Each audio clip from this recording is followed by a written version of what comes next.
for signing day week in the midst of trying to figure out what was going to happen with, this past weekend, if you were going to play someone else. I mean, how unusual have these circumstances been, and how do you feel like the staff is handling that challenge? No, I think they're doing a good job. But like you said, there's just been so many different things that have come up. But the one thing that has been a little different in terms of the recruiting is just that nobody's been visiting. So this time of year, you'd be in the middle of official visits, and people would be on the road recruiting. That's not the case this season. So going into signing day, it's been a little less hectic, but that doesn't mean our day-to-day isn't less hectic. There's just been a lot to juggle. But overall, it's just been unique, and I think our staff's doing a good job of handling it. In a way, is it provide you guys an opportunity for the in-home visits now to be a little bit more comprehensive, or has that changed, or are those rules different than they were in the past because of Zoom? Yeah, I mean, it is what it is at this point. It's just been hard. Usually we'd be in the schools and we'd be, doing all of our visits to the families and everything like that. And this year you just can't do it. So we stay in touch with everybody. We've done a great job of keeping the lines of communication open. And, I think our 2021 class is really strong. We got great people. We got great culture already and great families. Up next, 24/7 Sports. Dave? Hi, Ryan. As a head coach, when winning is obviously the most important thing, how important are style points in your estimation? The reason I ask the question is because it seems like the selection committee for the CFP puts a lot of value on that. Yeah, I mean, especially with a unique season, it goes against everything that we've been brought up with. And really I would assume, I thought about it the other day, I don't think there's any other sport in the world where anything other than winning matters. So it's very, very unique that way. And it just goes against anything, just winning is what matters in every sport. I mean, if you were to win by 1 point in the NFL every week, you go undefeated, you win the Super Bowl. That's all that matters. But college football is different. And this year it's even, more strange. But all we're going to do is worry about winning and doing the best we can, taking one play at a time. I talked to the team about that this week. If we start to go into a game trying to do anything other than just win one play at a time, you can get yourself sideways. So we'll just focus on that one play at a time. And then at the end of the game, we'll look up and see where we're at. Thank you. Just one more. I know this is a touchy subject. I don't know how much you can say about it, but do you anticipate that all of your players that would have missed the last 3 games due to COVID will be back this week for Northwestern? Yeah, the last time I said anything, I think I jinxed myself. So I'm gonna plead the fifth on this one. Gotcha. Thanks, Coach. Yep. Next up, Clay Hall, WSYX Channel 6. Ryan, I know you watched some football this weekend. What's your take on Northwestern, and does the Florida loss help you a good bit?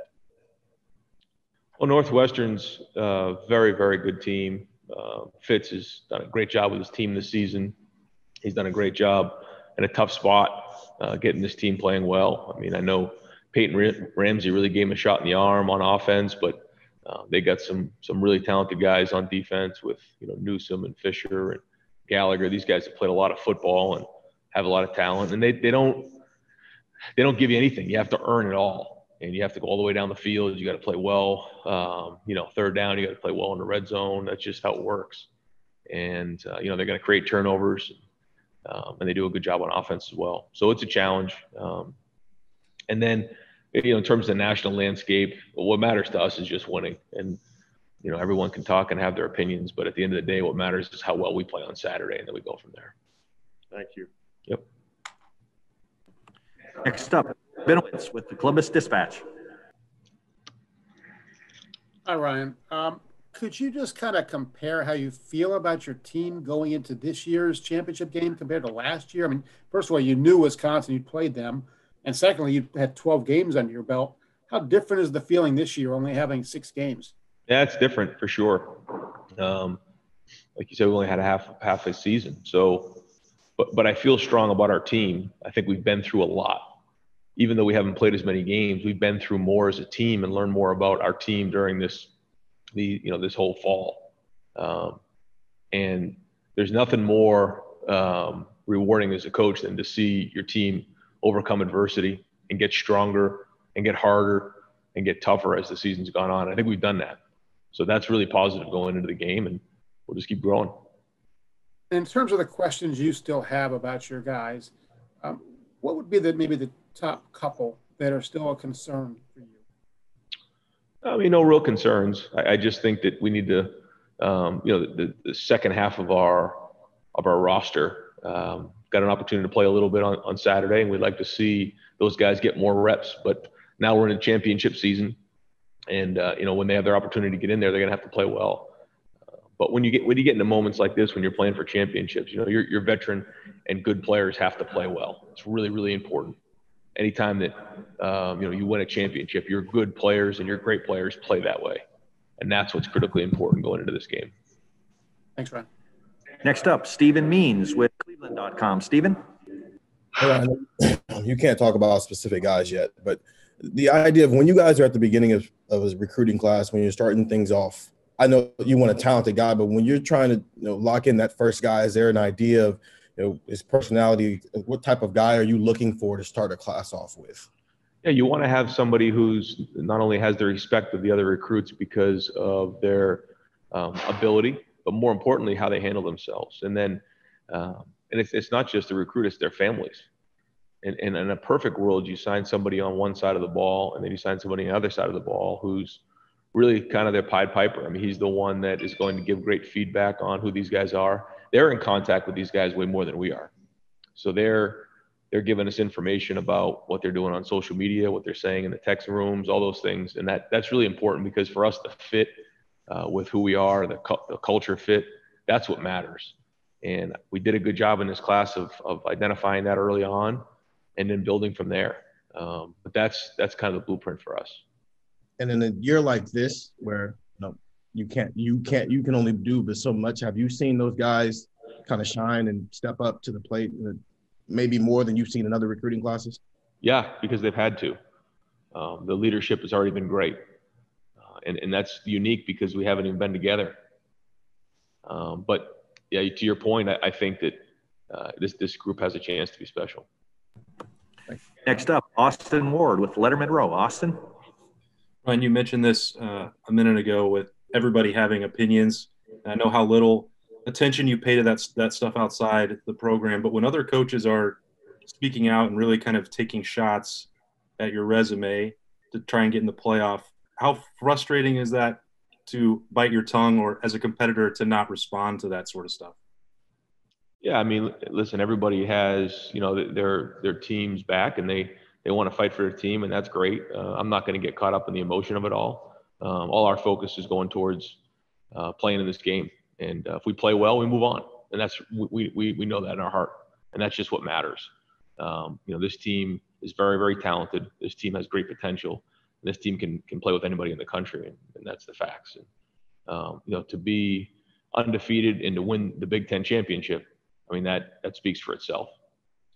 I think all of us that cover your team understand that you would have wanted to play as many games as possible. We get that. Are you at a point where you can see positives for it, or are you uncertain where if this will be a benefit or a hindrance for you guys moving forward just because it's such a small body of work at this point? You're saying what would be an advantage? Yeah, I mean, do you see there could be an advantage, or are you more worried about just having only played 5 games? I try not to spend too much time thinking about that. I think each conference has had their own, individual year with their own challenges and different things that have gone on. And because of that, you're seeing just, different number of games, different seasons. There's just a lot of challenges that come with it. And so we're just going to take it 1 week at a time. We obviously wish we were playing in every week. We wish we were playing back in September. We wish we were playing, but that's not, the kids' fault. They've done everything we've asked them to do. And, as of last week, we're playing at a high level. Look forward to playing the rivalry game. Don't have an opportunity to that. So we'll go to Indy, pack up our stuff, and go do everything we can to go win a ring. Thanks, Ryan. Next up, Brendan Gulick, Buckeyes Now on SI. Brendan? Hey, Coach, I apologize in advance if it's hard to hear me. I'm over in the basketball arena and there's some music here.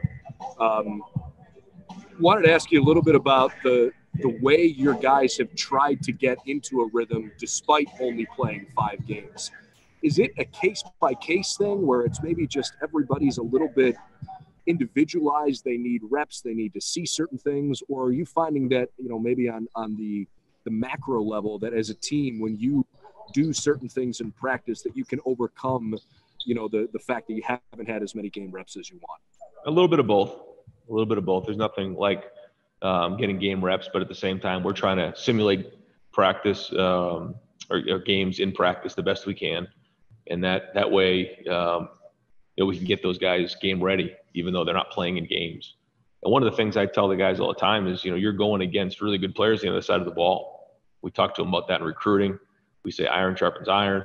And if you can play with these guys, then you can play with anybody in the country. And that's the idea. I think that's why you saw, our offensive line play well against Michigan State. When you're blocking Tommy Togiai and, Tyreek Smith and Jonathan Cooper every day, then, you have an opportunity to get better. And I think that's a great example of that right there. And who are the guys in your locker room that you think are best at taking what they see on film and applying it to practice and then quickly taking it to a game? Yeah, I don't know if it's one position group, but I think the older guys and the mature guys get it. The guys who have played, our linebacker group's a pretty veteran group. We have some guys who have played here for a while, but in all positions, and they get it. The guys who have played in the big games, the guys who have played in the Big Ten championship, the guys who have played in the CFP, they understand what it means. And being able to take that meeting to the field and be able to put it on the field and then into the game, that's what matters at this level. It isn't just going out there and running some plays and giving great effort. I mean, if you don't give great effort, then you don't have a chance. So that's just understood. But what you got to do is you got to be able to execute at a high level, and that's where we got to be great this week. Thank you. Yep. Next up, Nathan Baird with Cleveland.com. Nathan? Hey, Ryan, can you give us just sort of what has been the process of getting players back into, I know you don't want to identify individual players, but a player who tests positive, what was kind of the process of getting them back into practice, and then compared to what you could do with the guys who were maybe out with contact tracing and how you had to ease them back into practice? Yeah, we have a protocol in place where once they clear their cardiac testing, then we have to get them back into running and lifting. And then it gets back to 50% of the reps and then 30% of the reps, vice versa. And then we kind of get into it. The skill guys are a little different than the big guys. The skill guys, you really worry a little bit about the soft tissue injuries. So we've been really careful about that and really been smart about easing the guys back in. The big guys, it's a little bit more the pushing and pulling. And I think our medical staff's done an excellent job of monitoring that. We talk about exactly what the plan is for each guy every day. And but to answer your question, it's a progression over about a week where our medical staff and physical therapist Adam Stewart, Sean Barnhouse, those guys will take them a little bit. They'll go with Coach Mick, and then they'll go with their position coach, and we slowly add on more and more each day. And what is it about Peyton Ramsey? I mean, because statistically, he doesn't really jump out at you. What are you seeing that has given Northwestern something it might not otherwise have? I think he's a winner. You see him, throw the ball away when there's nothing there. You see him make big passes when he needs to and take chances. I mean, he's a coach's son who's a winner, and he understands how to win, and he knows how to lead men. And he's got the it factor. Next up, Tony Girdman with Buckeye Scoop. Tony? Ryan, having that Michigan taken away, but still having everything in front of you, how long does it take you to push that aside and get over it if you can in the meantime and move on, basically? Well, it's something we've had to become really good at. I think if this was something where it just happened last year and everything was going normal and then this game got canceled, it would probably take a lot longer to recover from. But we're actually getting used to receiving bad news and having to move on quickly. And I think we've become hardened as a team to that. And because of that, we moved on pretty quickly and transitioned right to playing in this championship game, because that's what mattered next. Early on, when we would get bad news, I mean, you'd see long faces and it would take a couple of days to peel them up off the pavement. But now I think these guys have learned a lot. And because of that, again, we were able to transition fast. Do you think after, sometime in February before spring starts back up, you're going to be in your office and just shaking your head about missing that game? Yeah, I mean, I was saying it just the other day when we were in the indoor and we were getting ready for a meal, and there was just craziness going on in the indoor. I mean, people were setting up for a meal because we couldn't eat upstairs. There was people spraying disinfectant. There was people coming in and out of the locker room. I mean, it was like if somebody walked in a year ago and saw what was going on in the indoor, they would have thought this was a crazy house. And it's just been one of those years. And but again, all we're doing is just trying to do what's best today on Sunday and then roll on from there, because again, it doesn't do you any good to waste energy on the past or the future. Thank you. Yep. Next up, Dan Hope with 11 Warriors. Dan? Ryan, is it challenging for your team to, get into a rhythm when you've only played 2 games in 5 weeks? A little bit. Yeah, a little bit for sure. But again, what we've tried to do is on those off weeks, we try to make it as much of a game as possible. We did that on Thursday. Nope, on Friday. We tried to simulate a game. We played about a half of football. We had special teams go out there. Everybody was on the sideline. So we're trying to simulate those the best we can to keep us in that rhythm and try to keep that momentum going the best we can. Have you seen it wear on your guys at all, just kind of this stopping and starting and kind of having to deal with, this uncertainty week in and week out? Early on, I did. I don't feel that right now. I think that these guys are focused on being the championship season. I think it's something they really want to look forward to anyways. And so now that we're here, it's like, okay, well, we're playing for rings now. And so I've seen an excitement in their eye and a great look in their eye. Not as much the latter because, early on you saw it a lot, but now as we're getting towards the end of the season and they know we got a chance to win this thing, then it's been a lot of excitement. Thanks, Ryan. Yep. Next up, Bill Landis with The Athletic. Bill? Hey, Ryan, maybe carrying up that theme a little bit. You guys played an Indiana team that's really good, and it was a good game, and they pushed you, and I'm sure you learned some things about yourselves from that game, but you haven't had really, other than one game, any opportunity to sort of apply whatever you took from that to another opponent and kind of build on top of it. I'm just wondering how that, impacts your read on your team. I know you the mental makeup and the fortitude and all that stuff you have a high level read on, but in terms of the pure football things, I don't know, do you feel like you've still learned things over these last few weeks, even though you only played one game? Yeah, I know what you're saying. I think when you look at the way we played in the first half, really in all these games, have come out really strong, and then had to learn to sustain that, which we did against Michigan State. I think that was great. There was some ways people were attacking us, and we had to move some things around and learn, because every year it's like a new journey. Where do we need to make changes in terms of personnel? Where do we need to change things schematically, and how do we find our way? So we've been really dominant this year, and a lot of spots. And then some of these games we've kind of learned a little bit about ourselves as well. So it's been a little bit of both. I mean, I think you're seeing some really dominant play, and then you're seeing some things that we need to grow upon. And I think that after that Indiana game, we learned a lot about ourselves and played really good against Michigan State. We're looking forward to playing that rivalry game yesterday, and so now we're just focused on Northwestern. But I, to your point, I think that we have found a little bit about ourselves, and hopefully we got our best football ahead of us. And I asked this about your passing game, understanding that Chris and Garrett are both very good, but they have, I think, about 60-something% of Justin's targets. And I wonder if at all you think you should spread it out a little more, or is it just that, those guys are really good, and if they're open and we can pepper them that way, we're going to do it? They've done a really good job, with their opportunities. And I don't think it's anything about, him, picking a receiver. Sometimes it's just where the read goes, and they're playing a lot of reps. They can handle it. They can handle sustaining a high level of play, and that's a tribute to them. And so they've gotten a lot of play that way. And we love to spread the ball around. We want to, and if the coverage dictates it, then that's where the ball will go. Next up, Whitney HH with WCMH TV. Whitney? Hey, Ryan. How did you guys watch the Northwestern game this weekend? Were you kind of separate, or did you get in groups, Zoom? How did you guys get together to watch it?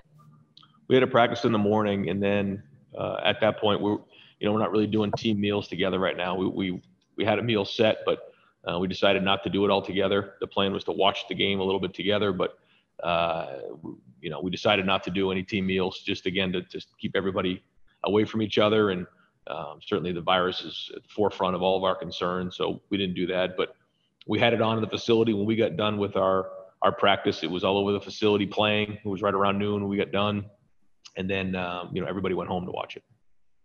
And their run game in that game, and really this season, has been very strong. You guys are really good at defending that. So what do you see from them that they do specifically in that area that might be a bit of a challenge? Well, they have good players. They have a good offensive line. The young running back ran really good yesterday, and they have a really good scheme. They're well coached. So it's going to be a good challenge for our front seven. And they come up with very unique schemes, and they're really sharp and know how to attack you. So we're going to have to do a good job. But at the end of the day, it comes down to taking on blocks and defeating blocks and tackling well. And that's what we got to make sure we're focused on. Thanks, Ryan. Yep. Next up, Olivia Ray with WISH out of Indianapolis. Olivia? Hi, Coach. I know you've already discussed some of the veteran players on your team, and we're trying to highlight one of those, being Pete Werner out of Indianapolis here. I know he's done well on the big stage several times here, but wanted to know what you expect from him in this final homecoming for the Big Ten Championship, and just what he's meant for your program all around. Yeah, I think he's playing as good as anybody in the country at linebacker. He's very versatile, and what he can do, we moved him in at will, and he's having a major impact on the game. He's a man. He maybe didn't come in here that way, but he's leaving a man. And the way he handles himself when he speaks, people listen. He's very, very well thought out. We had our senior tackle last week, and his speech was unbelievable. So we're going to miss his leadership next year. We're going to miss his production and miss him as a person. But he's a special young man on the field and off. Next, Patrick Murphy with 24/7 Sports. Patrick? Ryan, you talked on the radio show last week a little bit about Justin's goal to win the Heisman. And I know team stuff comes first, but how much was that something he discussed to you in the offseason, and how much was that something you wanted to try and get for him this year, understanding that it's team first for you guys? Yeah, it's all team first. And that's what he's focused on is winning a championship. And this year was a challenge in and of itself. You never knew what was going to happen. So who knew what was going to shake out this season? But he's competitive. He wants to do well as a team. He wants to do well individually. And I just told him from the beginning, but just that stuff will take care of itself. You just got to worry about winning each game and playing well in each game. And that was kind of the extent of the conversation. And we're talking to Jonathan Cooper here in a few minutes. We've talked about him a lot over the last year, but to send him out with a Big Ten championship, I know it would mean a lot for a lot of these seniors, but especially for him, what he's been able to do, what would that mean in your eyes? I think it would mean, like you said, unbelievable for a lot of guys. But Coop is special. He's been in this program a long time. He's poured his heart and soul into this program and has a lot of respect from everybody here, always will. And yeah, it would be great to see him celebrating after the game on that stage, and after everything that everybody's been through, including Coop. Time for two more questioners for Coach Day. Up next, Joey Kaufman with the Columbus Dispatch. Joey? Ryan, this week being early signing period, you guys are on paper to sign another really good class, and obviously there have been a lot of challenges over the last 9 months. How would you just grade the level of difficulty it has been this year to put together another top-ranked class or on paper? Yeah, it's been a different type of challenge. Usually it's jumping on planes and flying all across the country and going from school to school. This year it's been being able to connect with families and recruits that you just haven't been able to spend much time with and bring on visits and do those type of things. So that's been a challenge. And one of the greatest things for these recruits is being able to come on campus, spend time on our campus with our coaches, with our players, with our staff, being around the campus and just seeing what it's like, being at a game. All those things were being missed out, and those are some of our biggest selling points. So it's just been a different challenge in order to sell that and talk to them about that and present that to the families. But it's been more this year about, certainly we have really talented young men. but it's been more about the culture and the fit. That's been really the focus, because with everything going on right now, you want to make sure you're bringing in the right people. And that's what really, really matters. And that good things are going to happen. We have plenty of talent. We have really good coaches, but we have to make sure we bring in the right fit character-wise. And a lot of times, if you want to come to Ohio State, it's because you want to be great. And I think this class wants to be great. They said it from the jump. I'm looking forward to signing them on Wednesday. And just on the other end of your roster, obviously seniors have the option to come back because of the eligibility changes. Have there been any guys who've told you or have decided that they're going to be able to come back and take advantage? No, I haven't really had those conversations. You probably will, maybe even after this game, to start to get with some of them and figure out where their mind's at. And final questions for Coach Day today come from the desk of Tim May with the Tim May Podcast and Letterman Row. Tim? Thank you, Jerry. Coach, I was wondering if you could indulge me and give me maybe two guys coming out of that Michigan State game that you didn't know as much about as you wanted to, but now you feel like you can count on them. Well, I mean, to say we can count on them, in what capacity, I guess. I think that DeJuan and Matt and Max all stepped up in a big, big way. And I think that was big. And that was really big to see them in that role. Now, they still got to grow. They're still going to have major challenges. We're playing for championship now, so the competition gets even higher. But, to say we can count on them to go win that game, yeah, they came through in a big, big way. And that was a conference game against a good team that just had beat Northwestern. So, yeah. Those guys. And when I say Mike Hankwitz defense, what comes to mind? What comes to mind for me is extremely sound. You almost have to root them out of their responsibilities, et cetera. What just comes to mind for you? They don't give you an inch. Like you said, they're so sound, and they just don't. He's been attacked so many different ways over the years out of different formations. He knows right to get. I mean, just one. Maybe you might get him once. You're not getting them twice. And they're well coached. They're disciplined. They do not give up big plays. When you try to bring in the big play reel, there's not very many big plays. And I think that's a tribute to them. And he's done a great job for years. And this year is no different.